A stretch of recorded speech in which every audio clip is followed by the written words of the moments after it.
बिस्मिल्लाहिर्रहमानिर्रहीम अस्सलामुअलैकुम। तुसी वेख रहे हो रहमानी न्यूज़ ते मैं वहां फौजिया भट्ट ते मैं Asghar Pehlwan Rehmani. Imran Ahmed regional police officer Gujranwala ने अपने मुलाजमां ते अफसरां दियां सजावां दे बारे अपीलां दे उत्ते एक इजलास बुलाया। इजलास विच अपीलां दी समात करके ओदे बारे च हुक्म जारी कीते गए ने। इस खबर दे बारे होर गलबात करनगे नुमाइंदा रहमानी न्यूज़ नसीम रहमानी। जी Naseem Rahmani.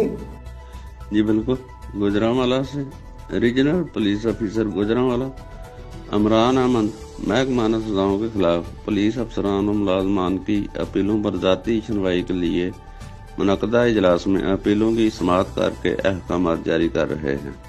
Naseem Rahmani, bureau chief Rahmani news Sialkot ji. बहुत वधिया नसीम।